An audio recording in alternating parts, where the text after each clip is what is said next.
Abakurikiye ijwi ry'Amerika ndabasuhuje uyu munsi hano muri studio za radio ijwi ry'Amerika twatumiye bamwe mu rubyiruko rw'abanyarwanda bitabiriye gahunda ya Mandela Washington Fellowship.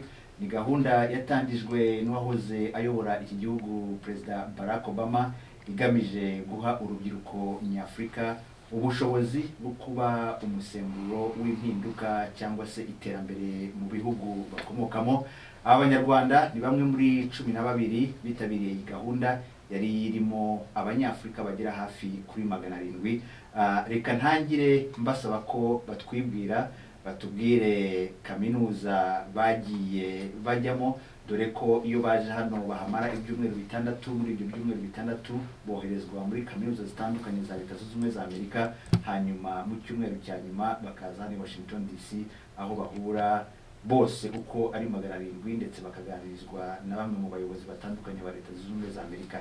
Reka duhere kuri wowe ufite mikoro, Blandine. Murakoze cyane, nitwa Blandine Umuziranenge, ndi umunyarwanda, niyo mu Rwanda. Nari ndi muri kaminuza ya Drake iri muri leta ya Iowa. By'umwihariko ndumva ari ibyo nawe mpereyeho. Twahigiye byinshi ndakeka turakomeza tukabivugaho. Hanyuma mu Rwanda usanzwe ukora iki? Mu Rwanda mfite company yitwa Cosmotive. Iyi company ikoresha ikoranabuhanga ryaba ari irya mudasobwa, yaba ari iry'imideli, mu gufasha ababyeyi kugira ubuzima bwiza, yaba ari hamwe n'abana babo, no kubafasha nanone nko kujya gufasha nko kubashyira hamwe, koresha umubyeyi n'umwana. Hanyuma turi kumwe kandi na Jennifer. Wowe wari mu iyihe kaminuza? Ese mu Rwanda usanzwe ukora iki? Banyita Batamiza Jennifer, ndi umunyarwanda, mba mu Rwanda. Nari muri kaminuza yitwa Arizona State University, iri muri state yitwa Arizona. Nkaba mu Rwanda ndi umwarimu, ndigisha muri kaminuza, nigisha ikoranabuhanga. Urakoze cyane Jennifer, kandi kaze ku ijwi ry'Amerika. Turi kumwe kandi na Friday. Nawe ushobora kutwibwira, wari mu iyihe kaminuza, mu iyihe leta, ese mu Rwanda uhakora iki? Urakoze cyane Eddie. Nari muri leta ya New Jersey, mu mujyi bita New Brunswick, muri kaminuza bita Rutgers. Ni kaminuza navuga yuko ari nini cyane muri leta ya New Jersey, ndetse ikaba ari n'imwe mu makaminuza akomeye muri rusange muri Amerika. Nkaba mu Rwanda ndi umunyamakuru na Rwanda Broadcasting Agency, yahoze ari Orenforo. Nkaba nkora mvuga amakuru mu Cyongereza, ndetse mbere yuko nahajya nakoraga ibiganiro by'urubyiruko, nkakora ibiganiro kuri radio no kuri televiziyo. Ubu ngubu nanafite na company ntoya ikora ibintu bijyanye na media, ndetse no gutanga ibintu bijyanye na PR cyangwa se ubuvugizi mu itangazamakuru. Muri make nibyo ngibyo nkora, ndetse nuko na leta ndimo ndaha. Hanyuma se muri Amerika muhamaze ibyumweru hafi bitandatu, kuri mwebwe wenda hari abamaze kugira muri iki gihugu, ariko wenda hari n'abandi ariko bwa mbere bahageze. Nk'ikintu cyagutonze ukigera hano muri Amerika, Friday, ni ngiki wasangiza abadukurikiye muri aka kanya? Muri Amerika bwari ubwa mbere mageze, ariko mu nzozi nari narageze inshuro nashobora kubara. Ntabwo naba mbabeshya, kuko bitewe na filime umuntu yararebye, makuru umuntu akurikira, natwe turi mu itangazamakuru, amakuru ya politike abera muri iki gihugu turakurikira umunsi ku munsi. Byagera mu myidagaduro, mu miziki no mu mafilime, nabyo ukaba ubizi. Usanga rero narageze ahangaha, imijyi yose nari naranyuzemo cyane rwose mbere ko magera. None mageze byasaga nkaho ubwo na diaspora ya Amerika igarutse mu gihugu. Ibintu byose ntabwo byatinze kugira ngo mbashe no kubimenya. Nawe umunaniro w'indege nawo nigeze nanagira, n'ibyo kurya ntabwo byangoye, uretse ko buri gihe byahoraga biza nkabona ni ya migati, nkabona ni za dodo n'ibyatsi bigiye bitandukanye n'inyanya. Ndavuga ni ibingibi byose nari mbyiteguye cyane, ariko n'ubuzima bwa Amerika rimwe na rimwe bitandukanye ho gato n'ibyo nayisanzwe nzi, ariko nabyita ko byari ku giti cyanjye byari byiza. Ariko mageze nakunze ukuntu imihanda yubatse, umuhanda wenda kungana nka kilometero yose mu bugari, ugasanga ni ibintu byiza, inyubako nziza, ibintu byose bikorwa mu buryo bwa tekinoloji, aho ibintu byose bigura kuri tekinoloji ukoresha ikarita, amagena na kashi ni bakeya cyane. Usanga rero ni intambwe igihugu cyateye. Njyewe nageze ahangaha nubwo nari mbiziho, ariko numva birenze ibyo nari nsanzwe nzi, numva ni ikindi kintu niyongeyeho. Ariko muri rusange abantu barakundana, abantu barubahana, umuntu aguha umwanya wawe, nta muntu uguhutaza, uravuga akakumva. Ariko hari umuntu azazi ko azi icyongereza, ariko umuntu akakubwira nk'ibintu ugatangira ngo iki.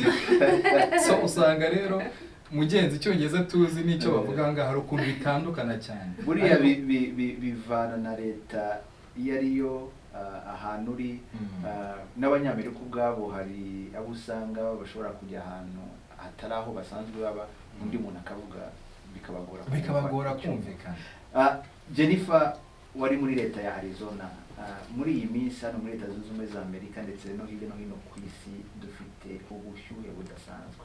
Leta ya Arizona ni imwe muri za leta ziri mu butayu hano muri Amerika. Ndabizi hari wenda byinshi wahabonye, ariko ubushyuhe nabwo ndibaza ko bwakubereye ikibazo ukigera muri Amerika. Ubushyuhe bwo bwari ikibazo, dogere zirenze 45 mu by'ukuri. Bwari ubwa mbere mbaye muri ahantu hameze gutyo. Ni mu butayu ni mu butayu pe, harashyuha cyane, ntabwo ushobora guhagarara hanze iminota irenze 2. Mu by'ukuri nicyo kintu cya mbere cyanonze. Ikindi cyanonze harimo ibiryo byaho, imigati, nk'uko Friday yabivuze, kurya ibyatsi. Ongeraho inakonje konje cyane, ikonje cyane, icyayi gikonje, mbese n'ibyo byatsi. Yego. Blandine, rero wowe wari muri leta ya Iowa nk'uko wabivuze. Leta ya Iowa hano muri Leta Zunze Ubumwe za Amerika izwi nk'imwe muri za leta zigaburira iki gihugu, dore ko ariho hakomoka abahinzi benshi cyane, hahingwa ibintu byinshi cyane birimo ibigori. Si ibyo bigori byo muri Iowa wasanze bimeze nk'ibyo mu Rwanda?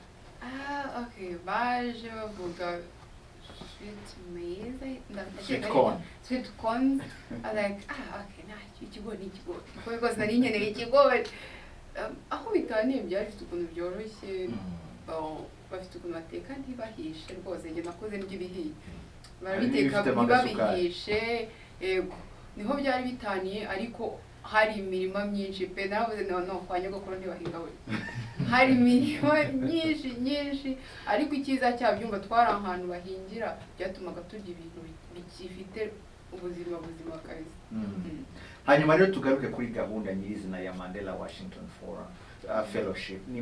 Ni gahunda yatangijwe na Perezida Barack Obama nk'uko nabivuze tugitangira. Abambere baje muri iyi gahunda baje mu mwaka wa 2014. Icyo Perezida Obama atekereza gahunda yari agamije ni uguha ubushobozi urubyiruko rw'Abanyafurika kugira ngo ruzafashe umugabane wa Afurika gutera imbere, muzana ibyo yise positive change, impinduka nziza ku baturage. Uje muri iyi gahunda, ibyo wize muri kaminuza wari urimo ya Drake, ese byasubije bimwe mu bibazo wari ufite ukigena? Wenda ikintu nabanza nkavugaho wenda tukiza cyadutunguye twese tukagihuriraho, tukigera ku kibuga hariya Des Moines, rwose uri mu kigero cya papa yaraje ikapu, umushoferi natanga keya, turamureka twara amavalize, tuhinda turicara rwose turegama, tugeraho tugeze muri class umunsi ukurikiyeho dusanga niwe directeur. Buri wese kwikisha bugufi, buri wese akajya mureba gutyo ko wibukaga ukuntu wamuretse akajya atera amavalize ukaramuha n'ikindi gikapu ngo ashyireho. Twese nyine tubireberaho tugira ngo wenda byara umunsi wa mbere, kugeza twasoza niko yari ameze. Yatweretse ukuntu ubasha kuyobora uciye bugufi, uburyo ubasha kuyobora ahubwo ari we uri gutanga. Icyo kintu cyo nakigiyeho cyane. Nari naje yego ntekereza ko nje kwiga byo mu ishuri, ariko nize byinshi by'umuntu kurenza ibyo mu ishuri cyane. Ikindi twize ni uburyo bafite umutima wo kuvolunteeringa cyane, ku buryo ukorerabushake, ku buryo buri gihe ikintu nakoraga nageze aho ndavuga urabizi, maze ngiye kugenda kuba inkeragutabara hari yo kujya mbwira abantu bose tujye mu muganda kuko nasanze buri kwezi burya dufite iki gikorwa ariko ntarakuze nkiyumvamo nk'uko wiyumvamo ibi bintu bindi. Icyo nabigiyeho cyane rero ni ugukorera ubushake kandi ukabikora nta yindi nyungu utegereje, ukabikora kubera ko uri gutanga, kubera ko iyo utanze ari bwumva burya wungutse. Ubundi bijyanye n'amasomo yo mu ishuri narayakunze cyane, ariko by'umwihariko kubera ko njye nari naragiye muri yari ya East Africa, nari naje kongera, ni nko kongera abantu imbaraga cyangwa kongera abantu twakorana n'abandi bose. Icyo nakunze cy'umwihariko kubera ko cyari cyarangoye kukibona mu Rwanda, mfite application yo kuri telefone ifasha iha ababyeyi amakuru ibijyanye no kumenya ubuzima bwiza, gutwita inda zimeze neza yuko nabyita, no kubyara neza, noneho no kumenya uko bita ku bana. Icyo nashakaga rero ni ukongeraho noneho kwegereza abantu bashaka, niba udafite umwanya cyangwa ufite ubushobozi bwo kubona utari wita ubona ambulance, kubaha ubwo burenganzira cyangwa amahirwe yo kuba wabona serivisi z'ubuzima yaba iwawe cyangwa ahandi hantu aho ariho hose bitakugoye utabanje kwideplasa. Aha rero niho hambere niho nabashije kugenda noneho nsura iyi klinike baba barashyize mu kintu kimeze nk'ikimodoka, ibasha kugenda kandi iteye neza cyane, kuko akunda ugera ukavuga ati mpaye nkageze muri ba Faisal. Narabikunze cyane rero kubera ko kuri njye ni ikintu gikomeye, kandi ikintu yari idufasha nuko hari ubufasha batanga ku buryo icyo nteganya kuzakora nuko ubwo bufasha batanga buzamfasha gufata abantu bo kuri iyo klinike baze mu Rwanda bamfasha no kuyateka. Hanyuma Jennifer, uri umwarimu wize ibijyanye n'ikoranabuhanga, nabyo wigisha abanyeshuri. Muri iki gihe abantu bavuga ko ikoranabuhanga ari cyo kintu kigezweho. Umuntu akibaza nkawe ufite ubwo bushobozi, ufite ubwo bwenge, ni iki kidasanzwe wifuzaga kwiga muri Amerika kiri hanze y'ibyo wize, dore ko ari nabyo bintu ngo abantu bavuga bigezweho? Njyewe mu busanzwe nk'uko nabivuze ndigisha muri kaminuza ikoranabuhanga, ni nabyo nize muri undergraduate, ni nabyo nize muri masters, n'ikoranabuhanga ndimo kwiga muri PhD. So ntabwo nigeze mu buzima niga ikintu kijyanye n'ubuyobozi, leadership, sinigeze mbyiga. So niyo mpamvu navuze reka nze muri gahunda ya YALI kugira ngo nige ubuyobozi, kuko no mu kazi nkora n'ubundi nsanzwe nyobora ariko mu buryo butari professional. So navuze reka nze menye neza uburyo ubuyobozi bukorwa. Indi mpamvu yatumye nza nuko nashatse kuhafata izi nyigisho z'ubuyobozi nkazijyana mu byo nsanzwe nkora. Uretse kuba nigisha muri kaminuza, nsanzwe njya mu mashuri ya segonderi, amashuri nkajya kureba abana, cyane cyane ndatagetinga abana bari hagati y'imyaka 13 n'imyaka 18, nabigisha ibijyanye n'ikoranabuhanga, nkabakundisha ikoranabuhanga, nkabakuramo imyumvire basanzwe bafite yuko ikoranabuhanga ari ibintu byigwa n'abana n'abahungu atari iby'abakobwa, nkabereka ko nabishoboye, ko nabo babishoboye. So iyi gahunda nayijemo kugira ngo mbone izo ubwo buyobozi uburyo bukorwa, then nzabukoreshe mu bana b'abakobwa kugira ngo mbigishe ubuyobozi, mbigishe ikoranabuhanga, ariko mbigishe n'ibijyanye n'ubuyobozi. Mu buyobozi harimo byinshi, harimo nko kuvuga mu ruhame, public speaking, harimo ibintu byinshi. So nzabikoresha mu Rwanda mu gufasha abana b'abakobwa nk'uko nsanzwe mbikora. Friday, nawe uri umunyamakuru, ibyo byose akazi kacu k'itangazamakuru, ikintu cya mbere kagusaba no kuba ufite amatsiko, kugira amatsiko y'ibintu bishya, kugira amatsiko yo kumenya, kugira amatsiko yo kuvumbura. Ibyo byose nawe wari ufite amatsiko mbere yuko uza muri iyi gahunda. Ese ayo matsiko wari ufite, ibyo wifuzaga kugeraho muri ibyumweru 6 bishize wabigezeho? Yakunguye kimwe mu byo nagezeho uyu munsi no kuzanga muri VOA, kimwe mu bintu nifuzaga kugeraho muri ibi byumweru bitandatu, kugira ngo mbashe kureba studio zanyu uko zimeze, aho zitandukanye n'izacu, ubumenyi mufite bwisumbuyeho cyangwa se natwe ibyo mwatwigiraho, kuko ibintu byose ni magirirane. Rero byanshimishije kuba ndahangaha no kureba departement zitandukanye n'imikorere yanyu. Ibindi nari niteze kureba ni uburyo amategeko akorwa ahangaha no kunashyirwa mu bikorwa, guhera ku rwego rwa leta kugeza ku rwego rw'igihugu. Ni bimwe mu bintu twagiye mu nteko ishinga amategeko y'ahangaha, tuvugana n'abasenateri n'abandi bahagarariye amaleta atandukanye yo muri Amerika, twumva uko babigenza. Ariko icya mbere navuga ko amasomo akomeye nakuyemo ni ijambo umuturage aba afite. Umuturage ashobora kwandikira guverineri ati njyewe ntabwo nshaka kiriya giti cyangwa se biriya ipoto cyangwa kiriya cyapa bashyize hariya. Guverineri akamusubiza mu ibaruwa namubwira ati ibyo bintu ushaka biragukorerwa, kuko umuturage ahabwa agaciro kuko niwe utanga umusoro umuturage atanga niwo umuha ijambo ryo kuvuga ijambo, n'umwe ijambo rishobora kugera no kuri umukuru w'igihugu. Ibyo rero nkabibonamo agaciro gakomeye, nkabona ko ari intambwe bateye mu rwego rwo guha ijambo umuturage ku rwego rwa rwo rwose. Ni kimwe mu bintu nagiye niga gitandukanye n'itangazamakuru sanzwe nkora. Naho ikindi cyari ukuntu nakoresha itangazamakuru mu buryo buziguye kugira ngo mbashe kuba natanga ubutumwa bugirira akamaro umuturage mu buryo ariko nanone bufatika, butanga ibisubizo. Niba tuvuga ati turimo turashaka kugabanya inda zititezwe mu bangavu, ni gute nakoresha itangazamakuru kugira ngo bigere kuri umuturage wo hasi ufite akaradiyo gusa. Noneho n'izindi ubundi buryo nakoresha, byakoresha imbuga nkoranyambaga, yaba gukoresha televiziyo, ndetse byaba no gukoresha nabyita gahunda zo guhuriza hamwe abaturage nko mu isoko n'ahandi cyangwa mu mashuri. So byari ibintu byinshi nagiye migira.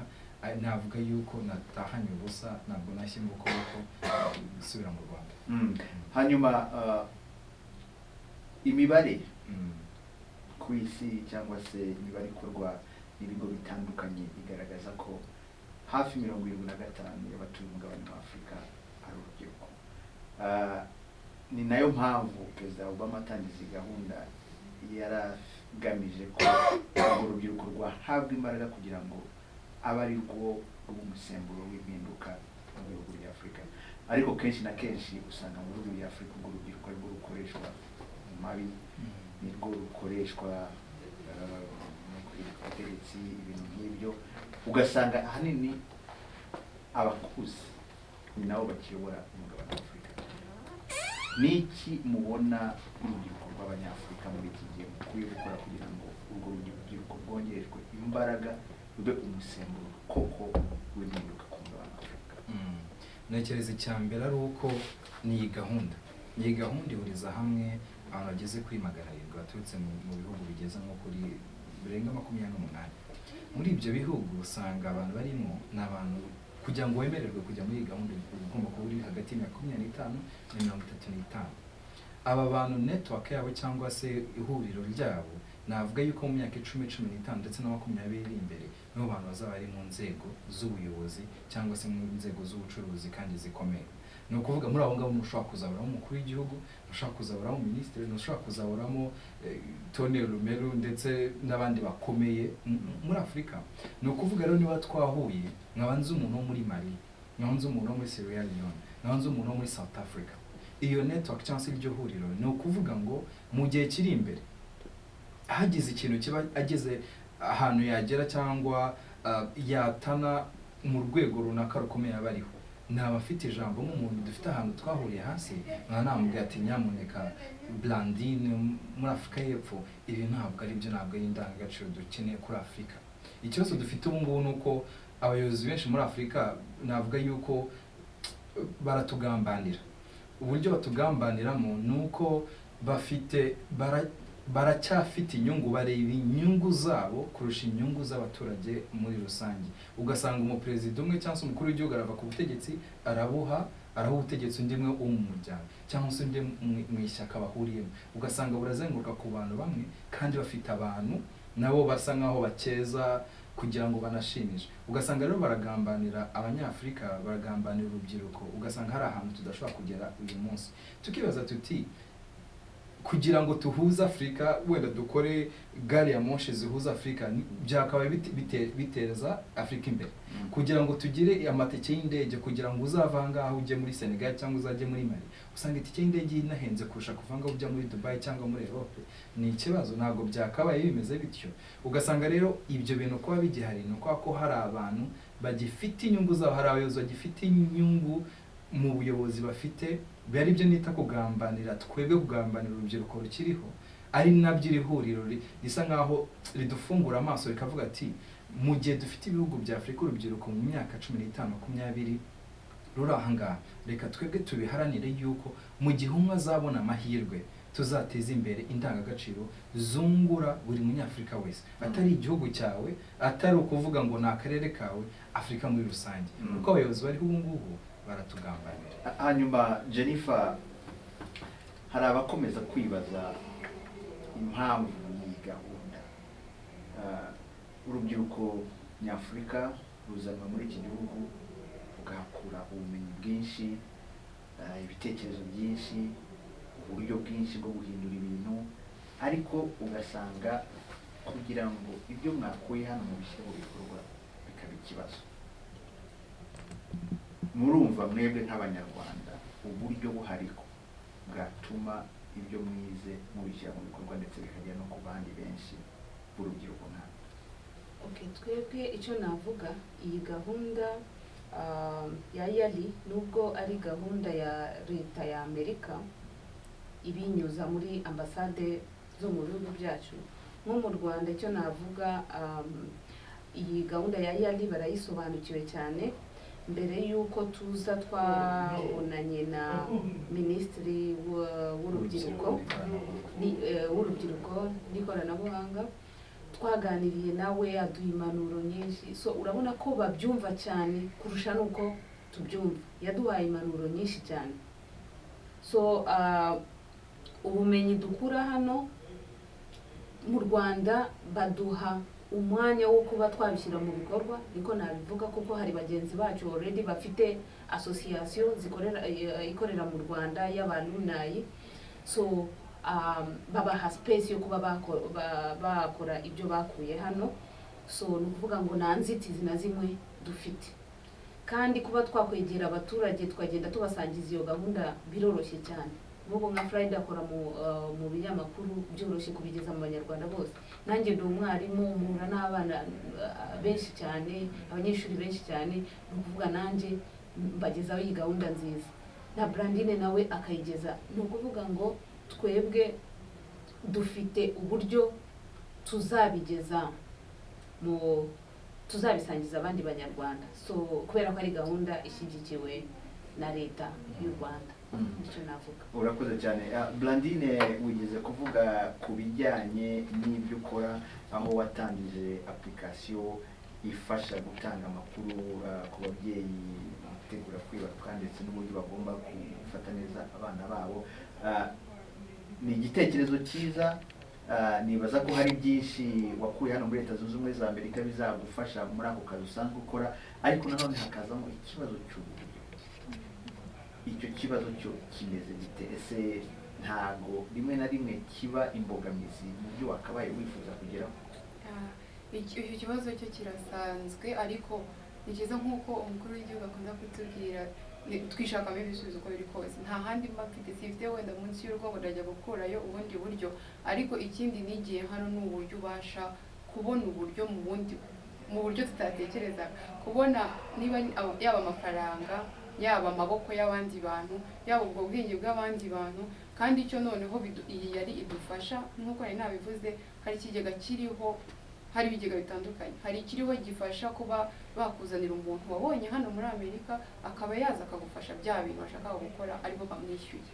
Hari ikindi kigega gihari, noneho hari nko kongera guhatanira ikintu, harimo amadolari bazatanga kugira ngo badufashe gushyira bya bindi twashaka gukora mu buryo.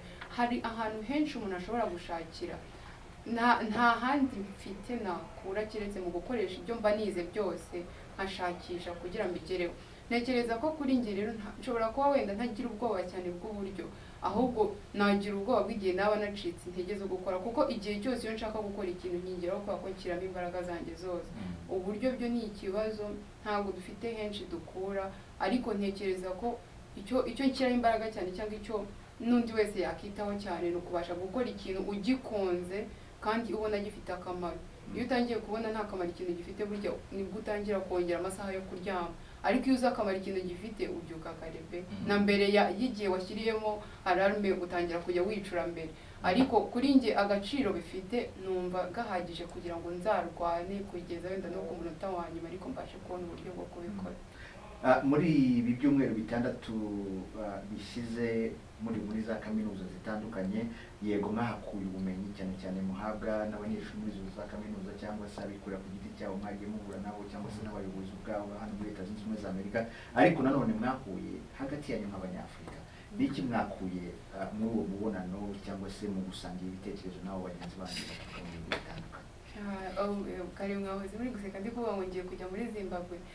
Hari byinshi nize birenze burya kuba naraje ahangaha. Aho twari ibihugu 18.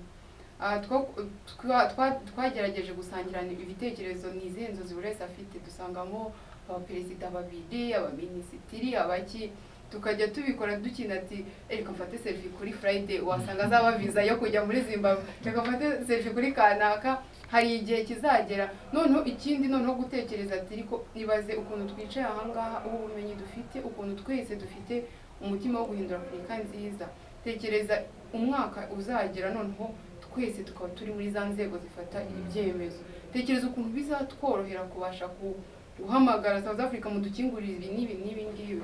Icyo kintu cyari ikintu cy'ingenzi cyane, n'ikintu kinadusunika buri gihe. Buri gihe umuntu azaharanira kugera ahantu, kubera ko ni nkaho twabibonye mu nzozi twicaye ahangaha.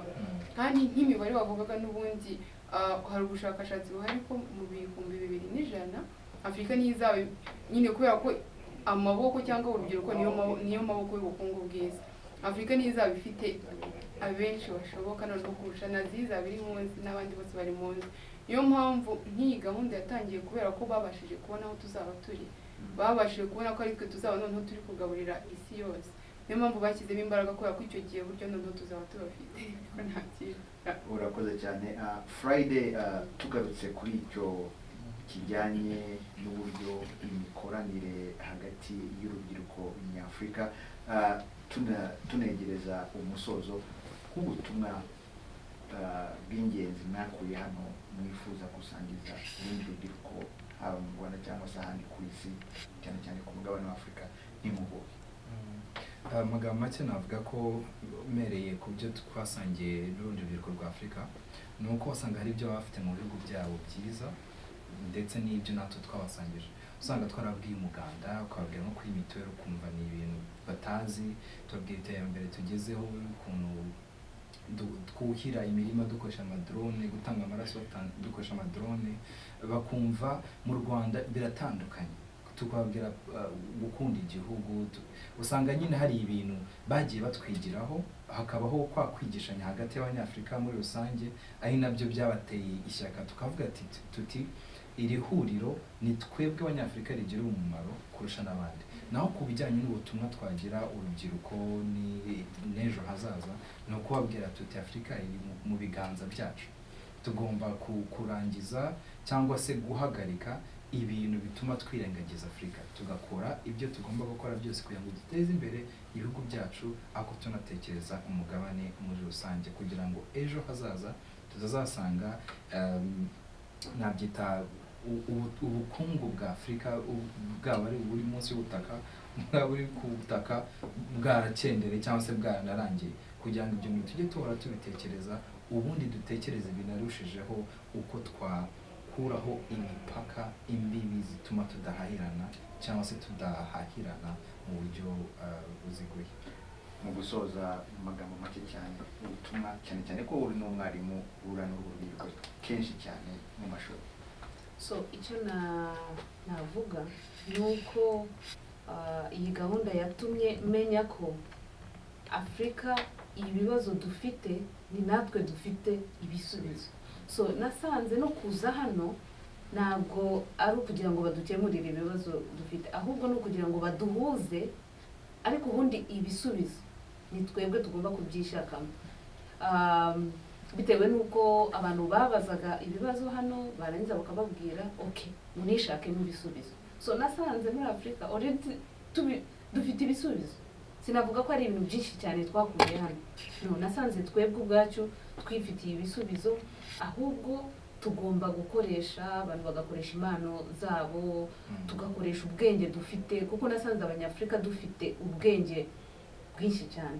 Kandi nkabwira urubyiruko rwo mu Rwanda ko ikintu cyose bakora bazajya bagikora bafite umutima, bagikorana umutima wose, kandi kugira ngo ugere muri byinshi nuko wanyura muri wagira education. So ndabasaba kwiga cyane, ukagira ubumenyi, ubundi Afrika tuzayigeza kure. Blandine, kurundi rubyiruko rwifuza kuba barwiyemezamirimo nkawe? Okay, ubutumwa natanga nko kuri njya gutangira, ahanini ibintu nkoraho nuko byari byarangizeho navuga effect nyine mu buzima bwanjye. Nafashe umwanya wo guhagarika kuvuga kubera iki byambayeho, mfata umwanya wo kuvuga ni gute none nafasha abandi bibabeho. Turi hariya muri Des Moines, twagize amahirwe yo guhura na John Papa John, ni umuhirwe hano muri Amerika. Yatubwiye ubuzima bwe ko ndumva kubwira ubuzima bwawe, okay nawe bijya byakubayeho. Noneho mu gusoza aratubwira ati niba narabashije kubigeraho nawe wabigeraho. Adusigira umukoro wo kugira positive mindset. Uramfasha wenda kubivuga neza mu buryo bwiza, ariko nabonye akamaro bimara no ku bintu byose. Najyaga ntekereza ko akundi dutekereza ukavuga ati amafaranga yo gukora ibi bintu wenda nzayageraho, ntangiye nko kugenda nkamba. Natangiye kujya noneho nigiramo umutima wo ko ngomba kubigeraho. Mu mutwe iyo udafitemo, iyo udashatse noneho kumva byibuze icyo kintu wizera ko wazakigeraho, nta hantu wabujya, wameze nk'uno kugenda ikinyumanyuma, nta kintu rero bifasha. Rero kuri njye ku ruhande rumwe cyangwa se nk'ijambo rimwe batubwiye ejo barimo gusoza, harimo umuntu umwe watubwiye buri gihe niba ushaka impinduka runaka, buri gihe ujya uvuga ati niba atari njyewe noneho ninde wundi. Kuko buri wese nabasha kuvuga gutyo, buri wese aho ndi nzagira impinduka, Jennifer agira impinduka, Fred agira impinduka, buri wese nabasha kumva koko ari we wakagombye kubikora, bizagira impinduka. Rero icyo mvuga buri gihe ku muntu ushaka kwikorera, ngikima imbaraga ni ugukora ikintu mbasha kubona agaciro gifite, gukora ikintu mbasha gutekereza nti iki ngiki kitabaye ni iki cyapfa. Buri gihe iyo nzi ikintu cyapfa bituma buri gitondo niruka nko kwa kumba nzi ko hari ikintu ndimo gukemura. Ntekereza ko ngira nicyo kimwe imbaraga cyane. Blandine, Jennifer, Friday, nagira ngo mbashimire cyane kuko akanya mwahaye Ijwi rya Amerika no kuba mwatuboneye akanya kugira ngo muze mudusure muri studio zacu, muganirize urubyiruko nyafurika, urubyiruko rw'abanyarwanda icyo mwakuye muri gahunda ya Mandela Washington Fellowship mwajemo. Murakoze cyane. Murakoze cyane.